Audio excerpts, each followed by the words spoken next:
headed out onto the savannas, home to many of the animals. And the savannas are also home to a very distinct wet and dry season. This tree on the right-hand side, that's a baobab tree. It is great for that dry season, as it'll use that extra wide trunk to store large amounts of water. It can also remain leafless for about 9 months out of the year, just to conserve water. Now, a lot of the animals out in the savannah, they'll actually migrate along with those wet seasons, as that's where they're best able to find their food. As we head out onto the savannas, we can already start to see some of those animals. Off in the distance, I see those tall Masai giraffes, as well as Hartmann's mountain zebras, some wildebeest, and different kinds of antelope. Now this Masai giraffe, they can get about 18 to 20 feet tall. When a baby giraffe is born, they're approximately 6 feet tall, and they can stand up and walk and even join their herd within about an hour or so of birth. Over on the left-hand side, you'll want to keep an eye out for the African wild dogs. Now, the wild dogs may look a bit like your domesticated dog. However, they are different. They actually only have 4 toes. Due to their unique coat coloration, they're oftentimes called the painted dogs. Now, they'll live in packs of about 5 to 20 pack members, where they're led by an alpha male as well as an alpha female.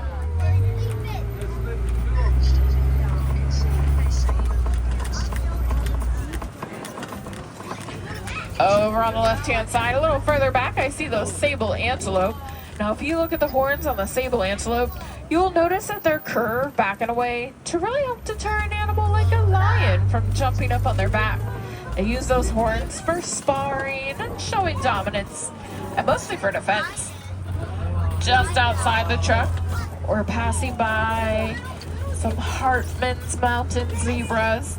Now, if you look at the neck of the Hartmann's mountain zebra, you'll notice that they have an extra little flap of skin called a dewlap.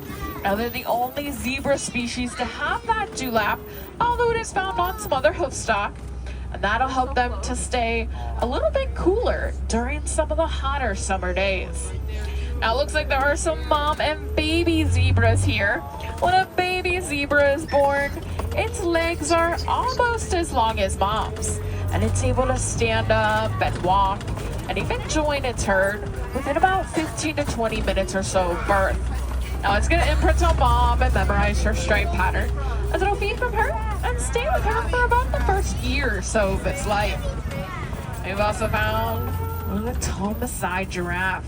Now, the Masai giraffe, they can get about 18 to 20 feet tall, and they do have excellent eyesight, so they're able to keep a really good lookout over the savannas, even spotting animals that may be coming up in those tall grasses. Very rarely will you see the giraffe sitting down or even laying down. They almost always like to remain seated. Always like to remain standing. That way they're ready for any predators or danger in the area. Now, the giraffe, they'll even sleep standing up, and they don't sleep very much during the day.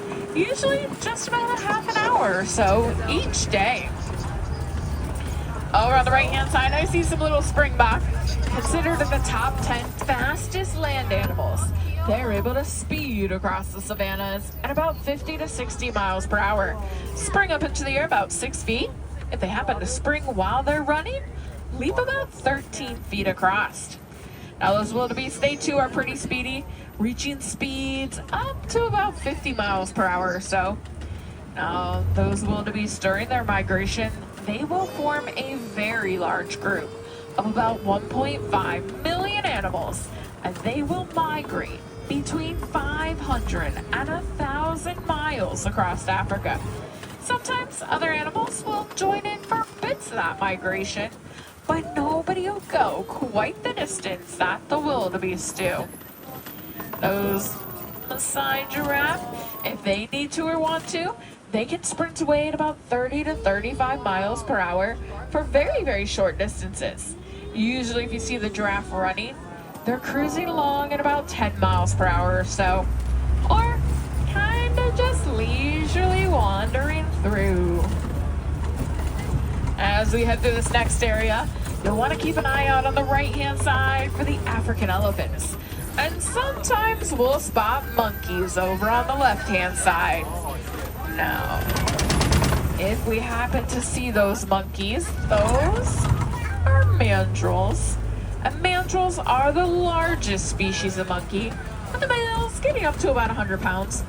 Females only about 30 pounds or so. Now, one neat thing about the mandrills, they actually have a little pouch in their cheek, and they can use that to store snacks for later. I definitely see that elephant there on the right-hand side. Now, oftentimes when we see the elephants, they are doing something with their trunks, eating or drinking, picking up logs, or even reaching tall branches. Sometimes we'll even see the elephants picking up clumps of dirt and tossing that up onto their backs. Now, they don't do that just to play.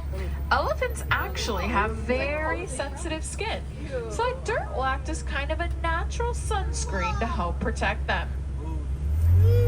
The elephants do have a couple other ways that they can cool down. They can flap their ears.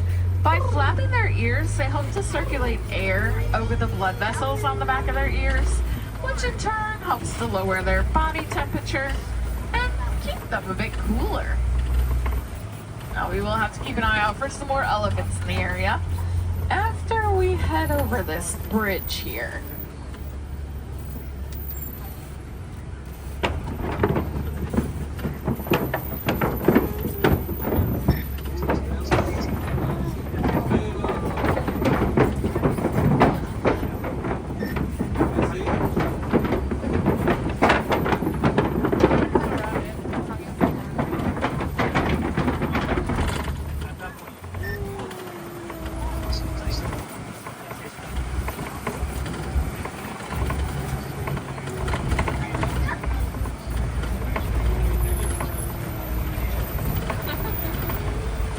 As we head through our clay pits here, I do see signs of more elephant activity.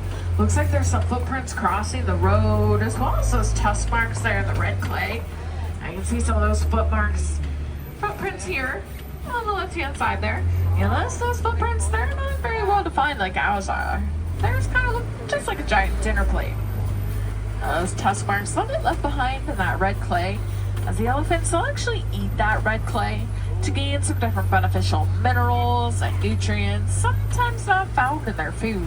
Elephants are herbivores, eating an average of about 300 to 400 pounds of plants and vegetation each day.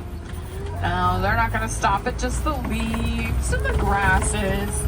They'll sometimes even eat small trees.